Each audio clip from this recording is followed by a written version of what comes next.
구독과 좋아요를 눌러주십시오. 잠깐만요. 지금 구독과 좋아요 눌러주세요. 구독과 좋아요를 눌러주세요. 구독과 좋아요를 눌러주세요. 알람 설정까지요. Episode 7 Red Swan dimulai saat jaksa menangkap Hyun-soo atas tuduhan penggelapan. Wan-soo terkejut dan khawatir karena dia adalah kerabat terakhirnya, jadi Duyun mencoba menghiburnya. Saat mereka berpegangan tangan, Yongguk datang dan melihat mereka. Namun, dia mengabaikannya dan mencoba menelepon Tuan Han. Tuan Han mengabaikan panggilan Yongguk dan bertemu dengan Yongmin dan istrinya, Jeon. Pria tua itu menyerang Yongmin karena melakukan sesuatu di belakangnya. Dia tidak menyebutkan secara pasti apa yang dilakukan Yongmin demi Ji-hyeon. Namun, jelas bahwa Yongmin adalah orang yang mengirim informasi rahasia kepada jaksa. Yongmin berharap untuk merebut Hwain dari saudaranya, tetapi dia mengambil langkah yang salah di waktu yang salah. Di tempat lain, Wan-soo mengunjungi kantor kejaksaan untuk meyakinkan saudaranya. Hyun-soo mengungkapkan bahwa ia memiliki informasi rahasia tentang Hwain dan tidak akan menyerah begitu saja.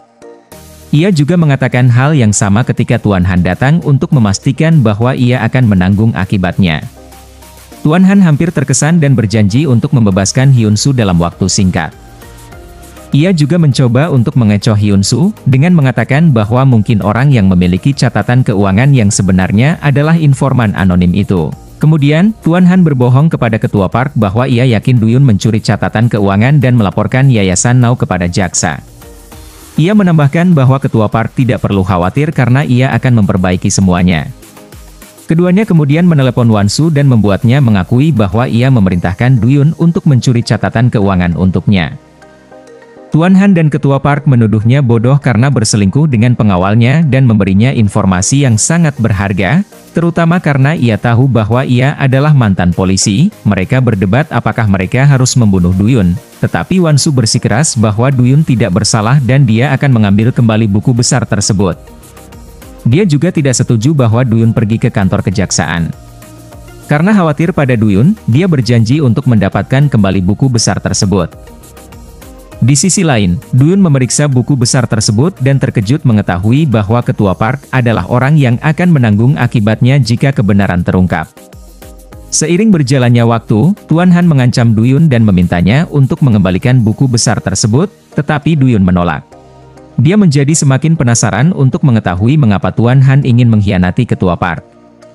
Ketika Wan-soo memanggilnya untuk berlari, dia menceritakan semuanya tentang buku besar tersebut. Namun, dia khawatir ketika Wan-soo mulai meragukannya lagi dan meminta buku besar tersebut dikembalikan. Dia khawatir bahwa Hyun-soo tidak akan punya alasan untuk melawan jika dia memberinya buku besar. Dia meminta Hyun-soo untuk percaya padanya dan mengizinkannya untuk melindunginya.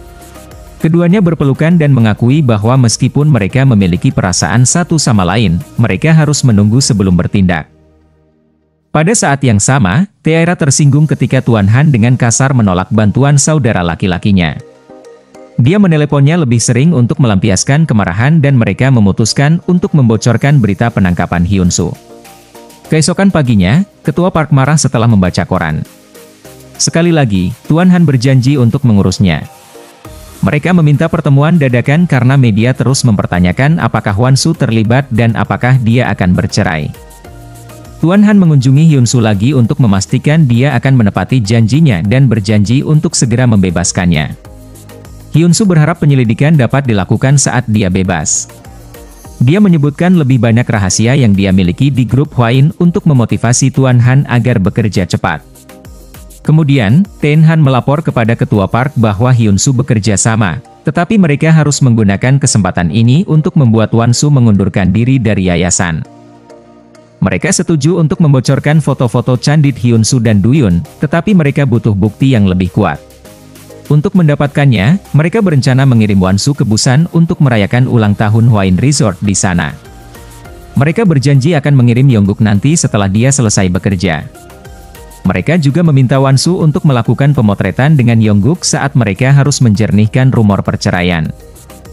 Wan-soo setuju untuk pergi tanpa banyak berpikir. Tuan Han mengirim Li Jin untuk diam-diam mengikuti Wan Su dan mengambil foto perselingkuhannya dengan Duyun. Namun, dia juga memerintahkannya untuk membunuh Wan Su dan menjebak Duyun atas pembunuhan itu. Melalui kilas balik, Tuan Han khawatir karena dia tahu bahwa surat wasiat ketua akan segera dilaksanakan. Ketua pergi ke New York untuk memastikan bahwa Tuan Han tidak akan pernah bisa mendapatkan surat wasiat itu sebelum ulang tahunnya yang ke-70. Ulang tahun ke-70 sang ketua sudah dekat dan Tuan Han bertemu dengan salah satu pengacara dari New York untuk mendapatkan informasi lebih lanjut.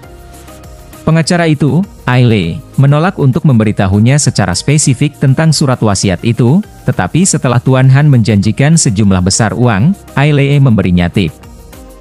Ai Lei menyebutkan bahwa uang ketua akan diberikan kepada Yayasan Now. Tuan Han kemudian menelepon Yongmin dan memberitahu informasi ini kepadanya. Ia berjanji akan memberikan Yongmin grup Hwain jika ia menerima untuk mengambil alih Yayasan Now. Setelah seharian penuh menghadapi krisis demi krisis, Ketua Park mendapatkan perawatan dari dukun.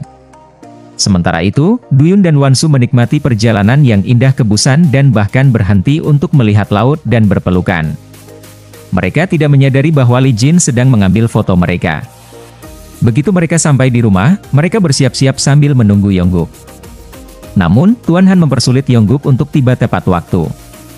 Ia juga memanggil kembali para penjaga di rumah Busan untuk memberi Li Jin cukup waktu guna menyelesaikan misinya. Setelah mengetahui Yongguk tidak akan berhasil, Duyun menawarkan diri untuk berjaga di kamar Wan Su guna melindunginya. Ia pergi untuk memeriksa halaman dan Li Jin menggunakan kesempatan ini untuk masuk ke dalam rumah.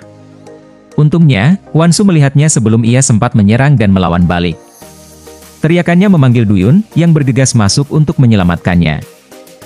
Ia berhasil membawanya ke dalam kamar dan menyarankannya untuk melarikan diri melalui jendela sementara ia melawan balik. Sekarang, Duyun yakin bahwa ia berhadapan dengan pembunuh yang sama berkat keterampilannya menggunakan pisau. Ia mencoba melepaskan topeng pembunuh itu tetapi gagal. Pertarungan semakin sengit dan Duyun terluka. Meskipun demikian, ia tidak menyerah.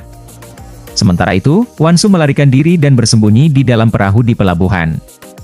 Li Jin melihatnya dan menyerang lagi. Kali ini kepala Wan Su terbentur ke meja dan pingsan.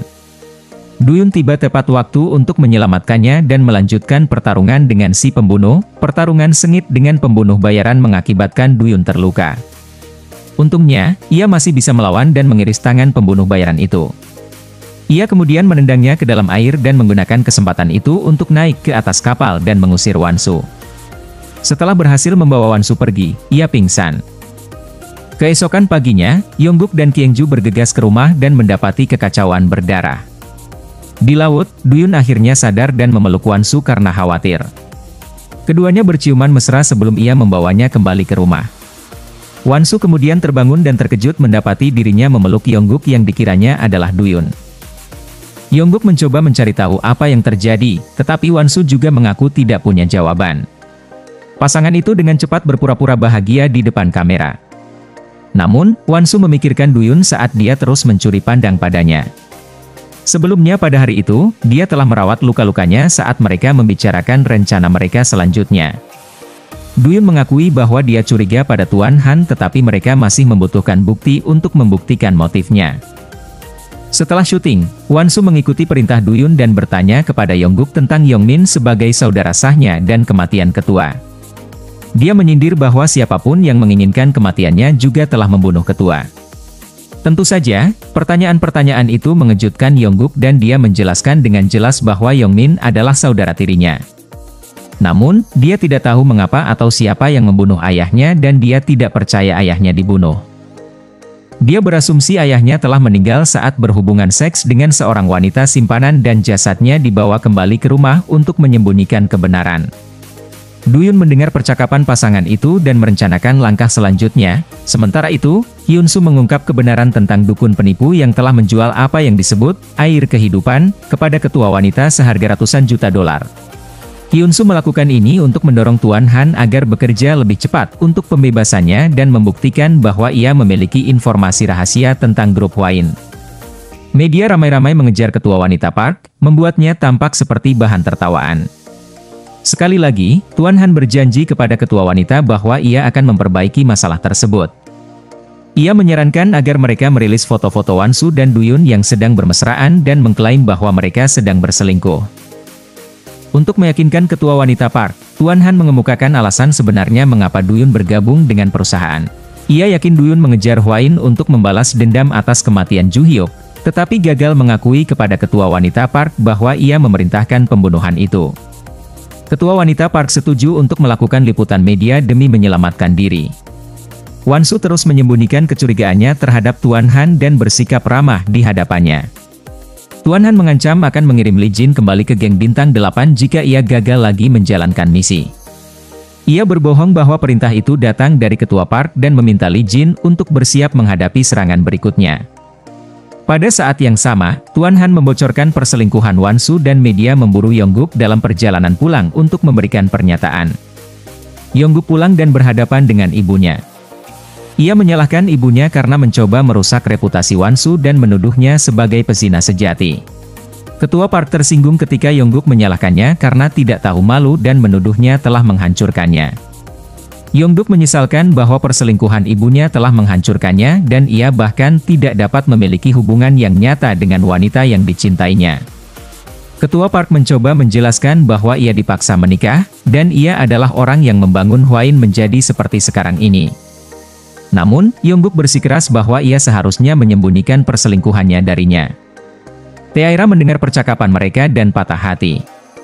Ia akhirnya mengerti bahwa Yongguk tidak akan pernah mencintainya. Ia memilih untuk mengemasi barang-barangnya dan pergi. Kemudian, Yongguk minum sambil menangis, mengenang bagaimana ia jatuh cinta pada Wan-su.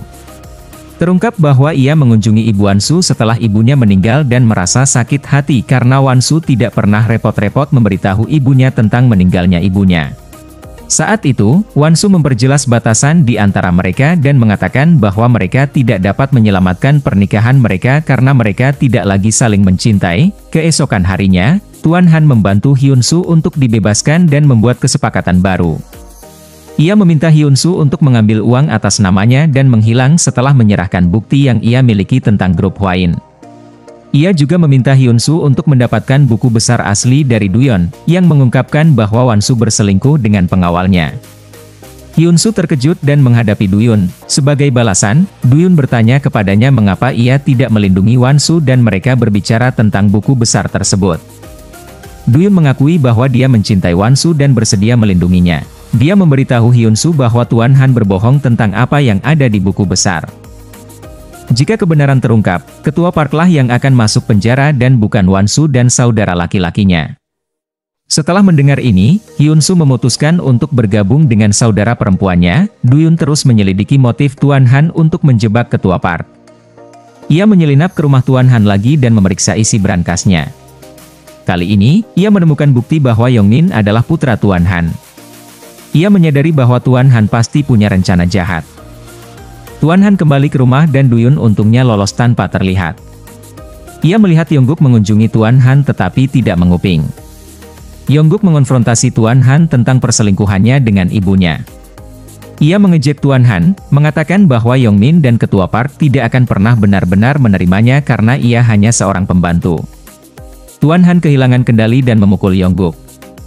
Ia mengancam akan membunuh Yongguk jika ia menyerang Yongmin. Pada saat yang sama, Yongguk mengancam akan membunuhnya dan Yongmin jika mereka mengacau dengan Wan-su. Setelah pertemuan ini, Yongguk kembali ke rumah dan meminta Duyun untuk diikat di kamarnya. Untungnya, seorang pelayan memberitahu Wan-su, berkat egonya yang besar, Yongguk memerintahkan agar Duyun dibebaskan sehingga mereka bisa bertarung 1 lawan 1. Namun, dia berubah pikiran dan mengambil pistol. Dia mengancam akan membunuh Duyun jika dia tidak menjelaskan kebenaran tentang mengapa dia datang ke Hwain. Duyun tetap tenang dan menjelaskan semuanya tentang Ju Hyuk. Wan-su tiba tepat waktu saat keadaan mulai memanas. Dia mencoba melindungi Duyun dengan mengakui bahwa dia mencintainya tetapi dia tidak merasakan hal yang sama. Dia memohon Yongguk untuk membiarkan Duyun melanjutkan penyelidikannya. Tentu saja, Yongguk patah hati mendengar dan melihat Wan-su melindungi Duyun. Di sisi lain, Duyun terkejut bahwa Wan-su mengakui bahwa dia mencintainya. Setelah Yongguk tenang, Wan-su memeluknya dan Duyun memberi mereka ruang. 2 minggu kemudian, para pengacara New York tiba di kota untuk melaksanakan surat wasiat ketua. Tuan Han mencoba mencari tahu lebih banyak tentang apa yang ada dalam surat wasiat itu. Untungnya, Ailey menolak untuk memberitahunya lebih lanjut. Pimpinan Park tahu tentang Yongmin sebagai putra Tuan Han. Itulah sebabnya dia pergi ke New York untuk memastikan surat wasiatnya tidak akan diubah. Itu juga sebabnya dia ingin surat wasiatnya dilaksanakan pada ulang tahunnya yang ke-70. Seminggu kemudian, keluarga ketua bertemu di rumah dengan para pengacara untuk mendengarkan surat wasiat itu. Semua orang terkejut ketika terungkap bahwa ketua memiliki dana gelap senilai 18 triliun won dan dia menyumbangkan semuanya ke Yayasan Now. Menurut surat wasiatnya, hanya Wansu yang dapat menarik dana dari rekening rahasia Swiss itu. Bagian terbaik dari episode ini adalah reaksi Ketua Park dan Yongmin. Mengatakan bahwa mereka kalah adalah pernyataan yang meremehkan. Nah, itu dia spoiler sinopsis drama Korea Red Swan episode terbaru. Jika kalian suka dengan konten ini, jangan lupa like, komen, subscribe dan share. Sampai ketemu di sinopsis drakor lainnya.